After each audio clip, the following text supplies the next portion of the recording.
मेरे परिवार का मतलब पूरे खानदान की बात करूं, सब आरक्षण विरोधी हैं। मैं आरक्षण समर्थक हूं और धूमधाम से समर्थन करता हूं। गालियां खाता हूं सबकी, लेकिन करता हूं। आरक्षण को लेकर बहुत डिबेट्स रहती है हमारे समाज में, बहुत ज्यादा। और मोटे तौर पर जिसको आरक्षण मिलता है वो उसका समर्थक है, जिसको नहीं मिलता वो उससे विरोधी है। और ये एक घटिया समाज की पहचान है जहां लोग केवल अपने फायदे के हिसाब से सोचते हो। मजा तब है जब आप अपने फायदे नुकसान से तटस्थ होकर सोचे। तो कुछ लोग कहते हैं कि हमारे पूर्वजों की गलती का परिणाम हम क्यों भुगते। तो उस पर एक तर्क है बड़ा अच्छा सा। मैं आरक्षण मेरा प्रिय विषय है, मुझे उस पर कई बार मैंने 15-15, 16-16 घंटे उस पर बहस की है। तो ज्यादा नहीं, लेकिन एक आध बात मैं कहना चाह रहा हूं ताकि पर्सपेक्टिव समझ में आए। दलित विमर्श का पर्सपेक्टिव है क्या। मैंने कई सवर्ण व्यक्तियों के मुंह से सुना है, जन्म के संयोग से मैं भी सवर्ण हूं, मुझे आरक्षण का लाभ नहीं मिलता था। मैंने अपने समूह के बहुत व्यक्तियों से, जैसे मेरे परिवार का मतलब पूरे खानदान की बात करूं, सब आरक्षण विरोधी हैं।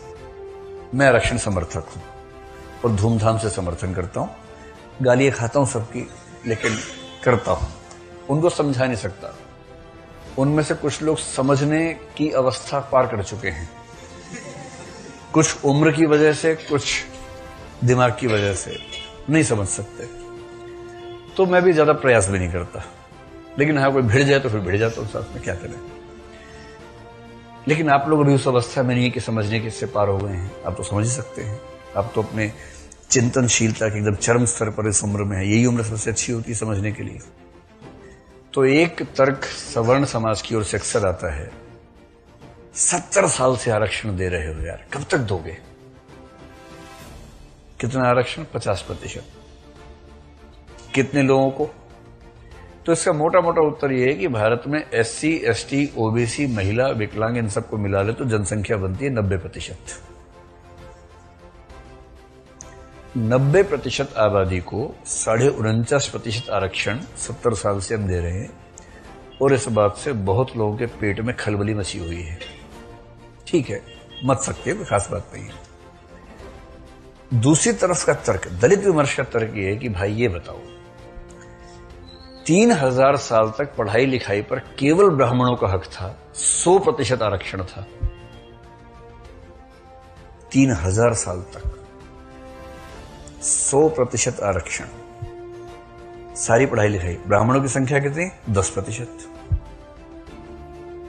10% समुदाय ने 100% सीटें घेरी 3000 साल तक, और अब 70 साल से परेशान हो रहे हैं। व्यवसाय की दुनिया में वैश्य समुदाय का लगभग 100% आरक्षण रहा। इस पर तो कभी नहीं बोला किसी ने।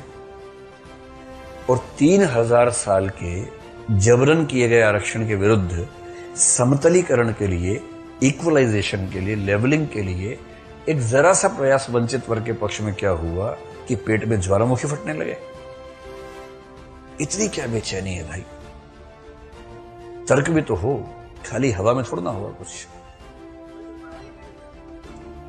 हाँ, तब पढ़ाई लिखाई महत्व था ही नहीं। ओहो, क्या बात है, क्या बात है, अरे अद्भुत।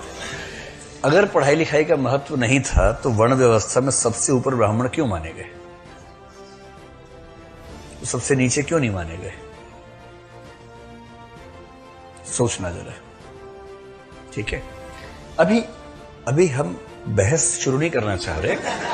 विश्वास कीजिए कि इस मुद्दे पर हम 15-16 घंटे बहस कर सकते हैं और मैं आपको कन्विंस भी कर लूंगा, मुझे उसमें जरा भी संशय नहीं है।